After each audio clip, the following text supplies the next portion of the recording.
இதோ வணக்கம் மக்களே. செம்பருத்தி பூ டீ போடுவது எப்படி என்பதை இன்று நான் உங்களுக்கு காண்பிக்கிறேன். இதுதான் செம்பருத்தி பூ. இதன் இதழ்களை இப்படி பறித்து போட வேண்டும்.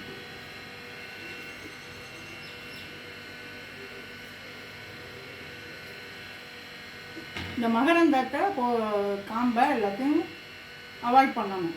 இப்படி தான் போடணும். இதில் ஆன்டி ஆக்சிடென்ட் நிறையா இருக்குது. எல்லா சத்துக்களும் இருக்கிறதுனால வாரத்துக்கு 2 முறைனாலும் இந்த செம்பருத்தி டீயை குடிச்சிங்கன்னா உடம்பு ஹெல்த்தியாகவும் இருக்கும், சுறுசுறுப்பாகவும் இருக்கும். இதே அலசிக்கணும் தண்ணியில். இப்படி நல்லா அலசிட்டு ஒருத்தருக்கு 5 பூ போடணும். ஒருத்தருக்கு டீ போடுறதுக்கு 5 பூ. ஒரு டம்ளர் தண்ணி ஊற்றிக்கணும்.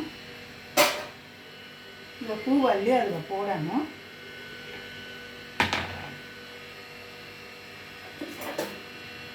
இப்போ ஸ்டவ்வில் வைக்கணும். அது கொதிக்கணும். நல்லா கொதிச்சாலும் நல்லா இருக்கும். அது இஞ்சியை நசுக்கலையே. பிறகு கொஞ்சம் பேசாமல் வைக்கணும்.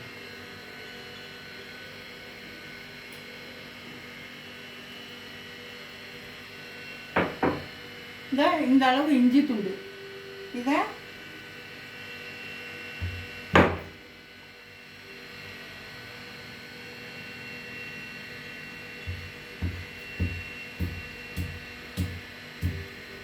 இப்போ கையை எடுத்துட்டு காமி நசுக்கி போட்டுடணும். அதுக்கு சும்மா இருக்கீங்களா?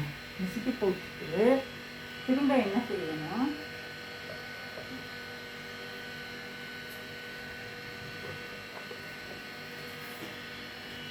ஒரு ஸ்பூன் ஏலக்காய் தூள் போடணும்.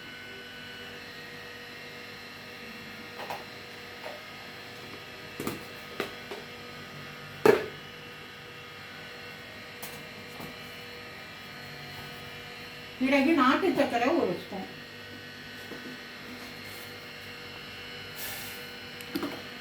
இப்போ 2-3 பேர் இருந்தாங்கன்னா அதுக்கு தகுந்தாப்புல பூவை கொஞ்சம் கூட குறைச்சல பண்ணிக்கலாம். குறைச்சல வேணும்னா குறைச்சல போட்டுக்கணும், கூட வேணும்னா கூட போட்டுக்கணும். 5 பூ ஒருத்தருக்கு போட்டால் நல்லா இருக்கும். நாட்டு சர்க்கரை போட்டுக்கணும். இப்போ கொதிக்க விடணும். நல்லா கொதிச்சோடனே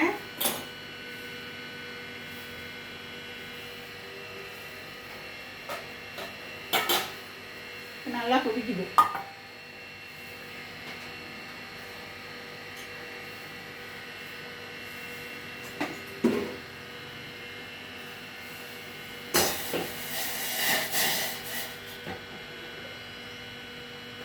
அதை வடிகட்டணும்.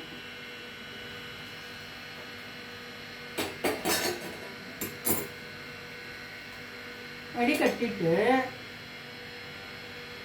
அதில்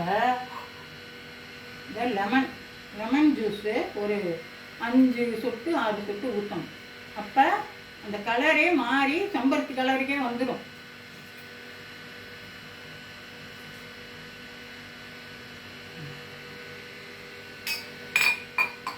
இதை ஆற்றி குடிக்க வேண்டியதுதான். இதுதான் செம்பருத்தி டீ. இதில் எல்லா வைட்டமின்ஸு, மினரல்ஸு, ஹார்மோன் பிரச்சனை, ஹைட்ரோஜன் பிரச்சனை, எல்லா பிரச்சனையும் இந்த டீயில் தீரும். அதனால் மக்களே, வாரம் ஒரு முறையாவது இதை பண்ணி குடிங்க. நன்றி. அப்படி